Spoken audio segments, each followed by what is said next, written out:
Hello everybody, welcome to Asian Grunge. This is my design team project for the Paper Cameo, and it features the kit named Cherry Blossom. I took it to a grunge level because I printed it on coffee dyed paper and I had a blast. I don't go there very often, and so it was really a lot of trial and error. And I just had the best time. And I think it turned out pretty cool. And I'm looking forward to sharing it with you. Shouldn't take very long. It's not a very long. It's a single signature. I did want to share a couple of things with you before I actually got started. But let me show you the cover. I'm really happy with this cover. And I aged this. I printed it on metallic paper with a 3D die cut or embossing folder from Tim, and then I aged it and I used the center for something else, and so it ended up being a frame that I thought went beautifully with this paper that has an edging in gold. And then I stitched around some fabric that I had. I wanted to pick out the pink. Her blouse is a pinky purple, and so are these characters that are printed on this fabric, and it's quite three-dimensional. It's mostly stuffed with goodies. Mixed media takes more space. And this is the back, another glorious paper, absolutely glorious. It's a very, bronzy gold that Nicola put on it. It's not super shiny, but it's different than flat paint.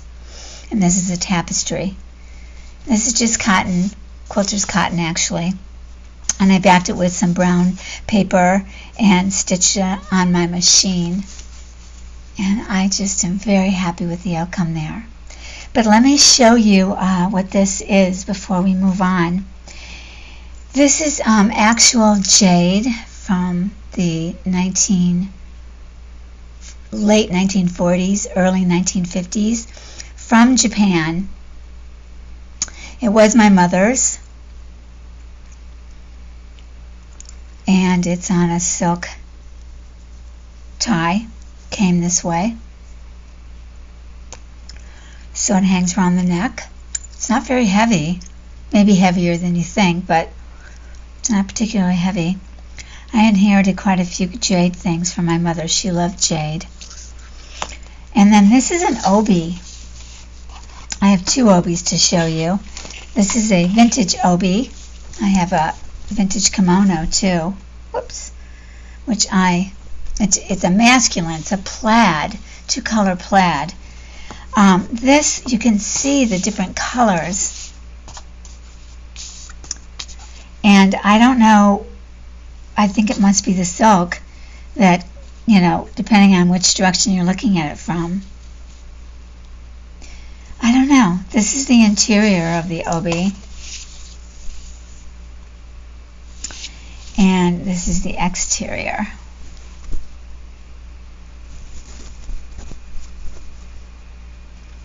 And it came with a silk lining, which I took out and used a long time ago. These look hand-stitched, but they're probably not. Oh, I think they are. Yes, they are, because they did an invisible stitch on the back. That's beautiful. You can see this is the hem where the lining was. And here it is kind of green. Oh, the light, even though I'm just using only sunlight, it's hard to tell, but this is more of a green color. And so is that. So interesting. So it's a green or a gold with a burgundy and a beige. And it's all silk. And just really lovely. But obviously not antique because it was done on the machine. So I thought to show the journal to you today, I would use this plainer side.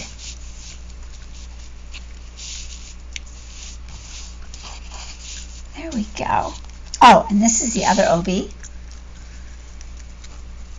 you know it was meant to be an OB because this is the width. Gosh, what is it? Approximately, my ruler's covered, 6 inches wide. And you can see the selvage on each edge. So, and it's very three-dimensional. I mean, this is embossed. I don't know if you can tell. It's very three-dimensional with an Asian-looking flower on it. And I bought this years ago. You can see it's like whiter here, and then it gets skinnier or it got creased. So, yeah, I was hoping to use it in this journal, but as it turns out, it didn't really pan out that way. So, another time. All right, so let me introduce you to my Asian Grunge. I am so happy with the way that this turned out. I decided to leave all the black that I stitched loose. So everything has been stitched around, but maybe a couple things. And it helped contribute to that grungy look. I have a pocket in the front. And this is a embroidered trim that, again, I've had for, I don't even know where I got it. I've had it so long.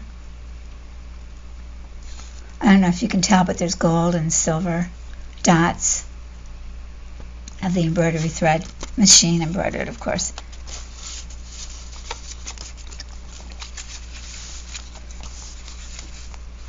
Now, I've texture pasted quite a few characters in this journal. Just to be clear, these are not intended to be a particular accurate depiction of language. They're called scripting. So they're just, they fit in. They have that flair of being Asian as they were intended to. But they actually aren't, really. So it kind of went against the grain for me, really, to lay this on its side when I know it's supposed to go up and down. But I thought it looked good here with this. It's the only pocket like this in the whole journal, and I just thought it was great. This is a beautiful paper, and so it allowed me to put something on there and take it out instead of just covering it up. And as I say, I printed on coffee tea dyed paper. I kind of combined them, and this is on just copier paper, and I added this strip from another design in the kit. And this is just as it was. Some of these pages are so beautiful I didn't do anything to them, and this is one of them. This one I wanted to highlight the fact that magnolias come from China. Pretty cool, huh? So this is an old stamp. It's got the boats, the ship sails that are Asian. I put it on a piece of paper that has the characters. And this is texture paste. I wanted it to look like a cherry blossom on a tea bag that I didn't stain. I just used it and then opened it up and dried it out. This is from the Paper Cameo's kit called Purple Magnolia, and I used 2 different papers from that kit. This is another texture paste on rice paper that I did. Beautiful kimono. I picked the purple kimono dressed woman.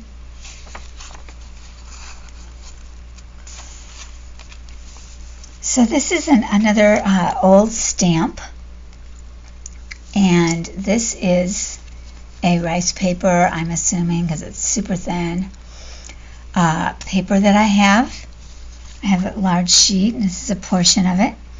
And then this is, current rice paper. You can buy in individual sheets at hobby stores, as is this. Twigs and all kinds of things are in there. And then there's writing space under here. And then this is a tag I made. I put together different pieces of paper from different pages of the kit. I machine stitched it. I backed everything in coffee dyed paper.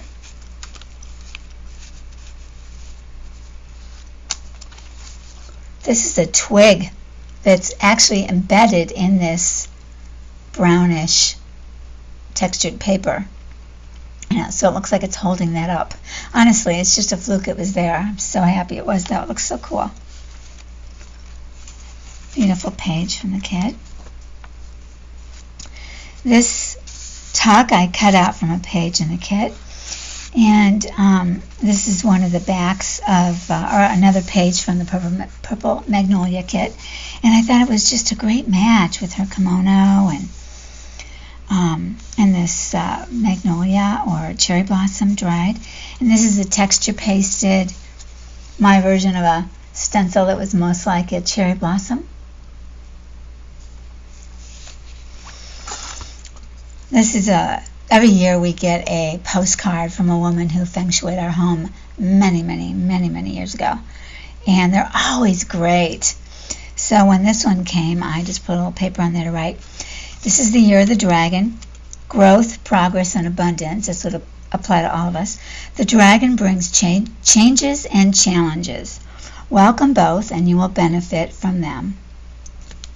So, yeah, it just happened to arrive, and I thought, wow, pink. It is the year of the dragon, so I wanted to include it.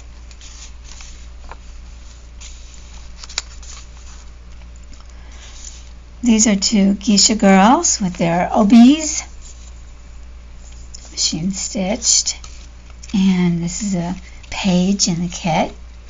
I put a piece of paper over here to bring out the reds that are in these sepia photos, which are beautiful, and they're super grunged, so my stitching just was intended to add to it, and I cover it up in any way.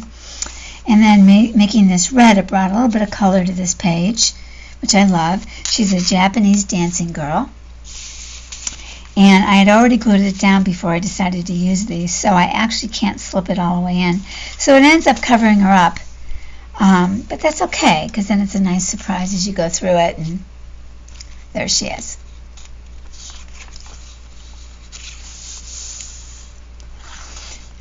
Here's another beautiful tuck. There's two large tucks in the kit.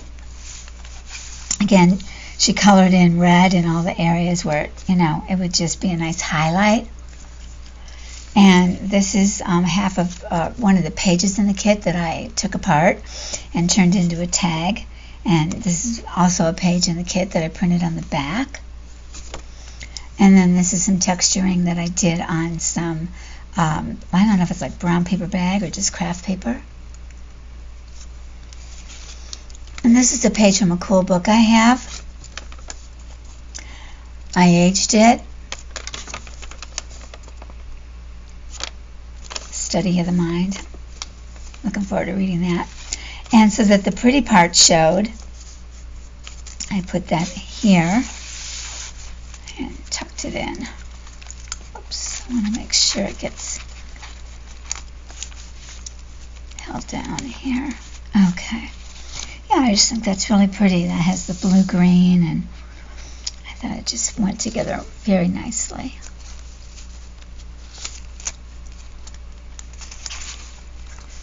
Okay, so let me get this on here. Oh, okay. So that's what goes there. Yeah. So that's this page. This is another page I cut down to make a tag. And I cut this out of another page and put it on as a trim. Did a little fancy stitching on each one of these. Had fun with my machine. Investigated new stitches. Such a gorgeous page. I didn't want to glue anything down because I really love it. I think it's great for writing. So this tag allows for the writing and not wrecking the page. That's a woodcut, obviously. Woodcut print.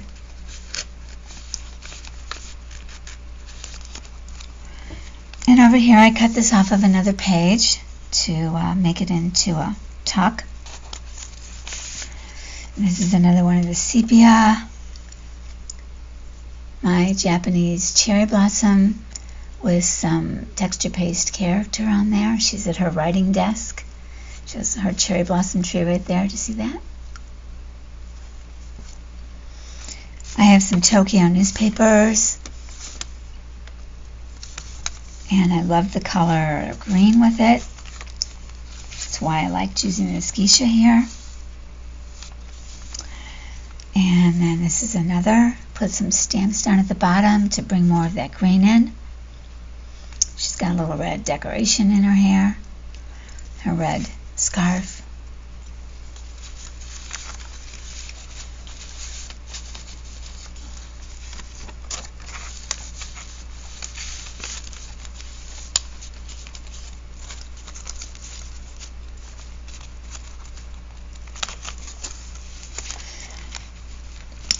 This I just made from making very small cuts using my rotary cutter.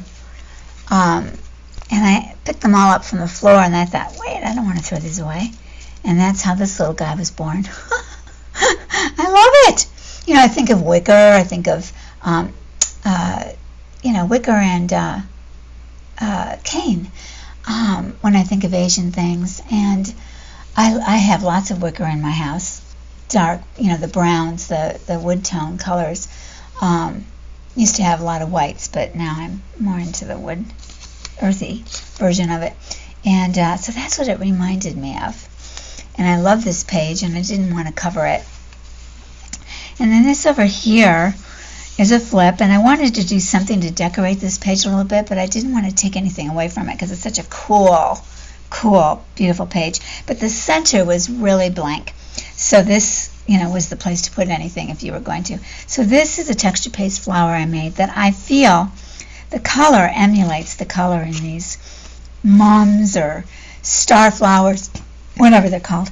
And then this is the back of another texture paste I did that was too white on the front. So I used the back, and then I pasted another one on top. This is on a tea bag, and this also was on a tea bag. I stitched up and down the edge. Nice flip. And this is the other side of this page. Isn't it beautiful? I really thought this kind of emulated that. It's just a gorgeous page. Oh my goodness. And I just think it's such a balanced composition. I love it. Love how it turned out. So over here we have the other side of the flip, which has a tag. This is one of the faux wax seals that comes in the kit. And this is a page. Oh, I should say I squirted coffee or vanilla on a lot of these pages. So these drops that you're seeing are that.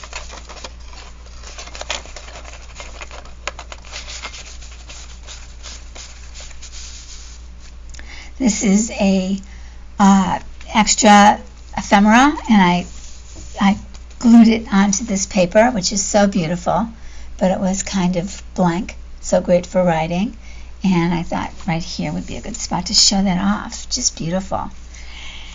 In the pocket, I have a beautiful envelope that comes in the kit. Look at these cute girls with their backpacks.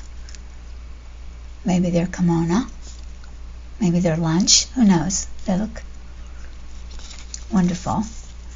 And this is the other side of the back of the envelope. And this is a beautiful page. Respect and Tolerance is the name of this painting. And I thought that was a good thing to have in there. I aged it up, and then there's a wonderful story in the back called The 4-Year-Old Man. The 4-Year-Old Old Man. It's a great story.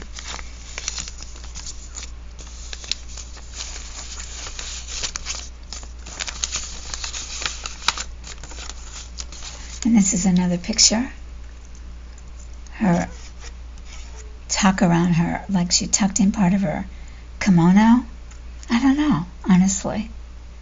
And the red band in her hair, and she's playing an instrument. Probably like a tambourine sort of thing. But instead of bells, there's probably rice in there. I'm guessing. I have no idea. I'm probably totally wrong, and I'm sure you'll tell me. And that's great, because I learn a lot from you guys. Isn't this a beautiful page all by itself? I just love it. I love this color blue and the gold characters. She looks like she's very dressed up, very pretty. Wildflowers in her hand. It's a beautiful page. Did not want to touch it.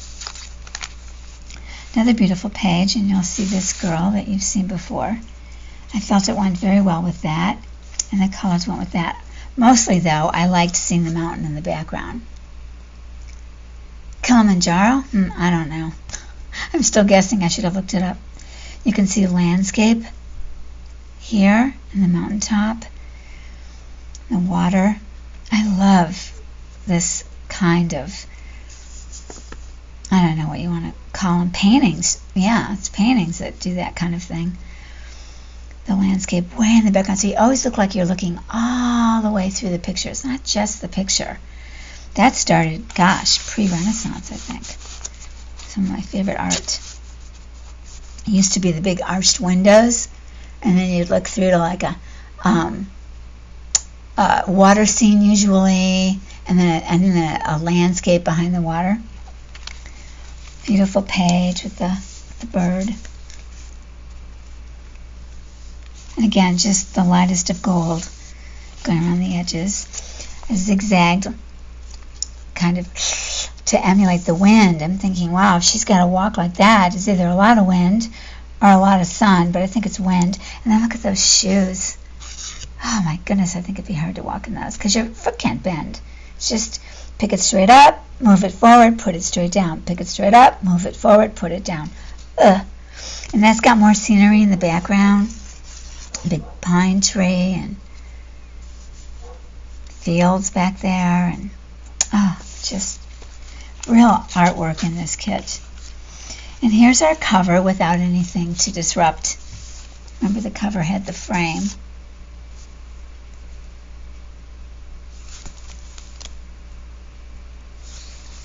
Love it. Love the coloring of this. And this is another texture pasting. Wonderful room for writing. And then these are more pages out of that book that I own. It's a date book. It's got art and the characters, and then wonderful stories on the back. They're shopping or at an art exhibit.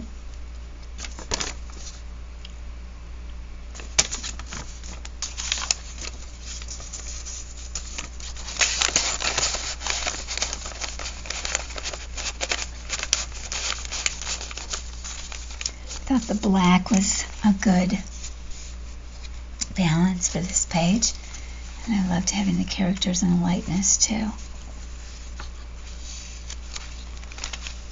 More texture paste to look like cherry blossoms and more characters.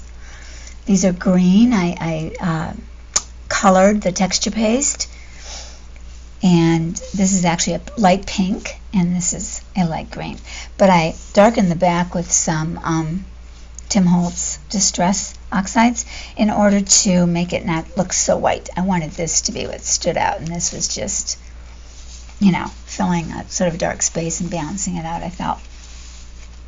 I took a piece of paper from one of the pages and covered up something underneath it that I didn't really like, and then, or didn't go with this. And then this is little bits of fabric that I cut out of some material I have. This is the Magnolia that's in Purple Magnolia paper that I mentioned. This is my little ode to Asian fabrics, of which I have a ton.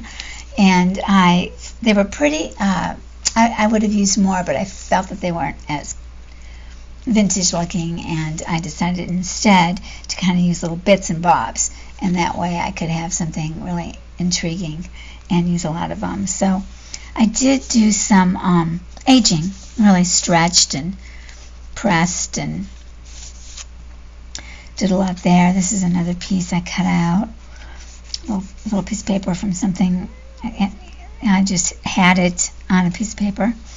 These are all flips. Piece of silk. And this is the back of this, because at the time it was the first and I kind of wanted to pick up the pink. So I like how that turned out. This is in the kit. This is actually a real wax seal. I did put a teeny bit of gold on it. Didn't want to put very much. I didn't think it would look gold in grunge. I recently did a video on how to make wax seals and how to apply the gold. So you might want to take a look at that. It was the one before, the one that's before this. So it was 2 back. And then this is a piece of fabric. This is a piece of that wonderful paper I told you about. And then this is another great piece of paper in my collection. I mean, fabric that I aged up quite a bit. And I think it works. So I feel like this is a very unexpected page and really quite fun. And then there's this wonderful blue-green on here automatically. This is a writing space. And I just thought it really moved into it well. It's very fun. Another beautiful page. This gets flattened, unfortunately, but it's really quite grunged up. And I made it as the grungy, faux flower top to a burgeoning magnolia. This is another 3-dimensional die embossing folder, and just a piece of it. May even be the one I cut out from the front. I don't really remember. And I just had to find a unique place, and this just seemed perfect. This is one of the flowers that you've already seen this texture pasted in, and I colored it on top of that. And I put a lot of tea bags down here, so there's some loose bits. I like that. And then more of the tea bag shows there. So all in all, I felt like as a spread, it really came together. Ornate, gold, flower, but all really grungy and all really old. This whole grunge thing is new for me. I don't do grunge, and I'm going to be. I really am loving doing it. This is also a tea bag that I put texture paste on. It's not opened. It's just a tea bag that, I took the staple out so that it fell open, but then I didn't rip the back and open it up to be a rectangle. So it's a double. And then I put this tea bag on the end, took off the one that was there, and put this one on that says, "In all things of nature, there is something of the marvelous." So true, right? Aristotle said that. I love these 2 pages together. They're just, clearly made so similarly, and I just love them together. So it's just beauty. And the pocket, right at the end. And this is one of the pages in the kit that you saw earlier. And the back as well, which I just love. But it was not coffee dye paper. This is 32-pound premium paper. And you can just see the incredible difference. So this is just regular copy paper, so it's very gray. This is 100% white, and this is coffee tea dyed. Kind of fun. These 2 can work well together. This one stands out like kind of a sore thumb, but it's so pretty. I do love the colors. I love all the green in this kimono. I put these 2 pieces of paper on top to form a different look, and I have it in the back pocket. So that's it. I hope you enjoyed it and my little show and tell. I hope you're having a wonderful day and enjoyed your Easter if you celebrate it. And I look forward to seeing you guys next time. Take care. Bye.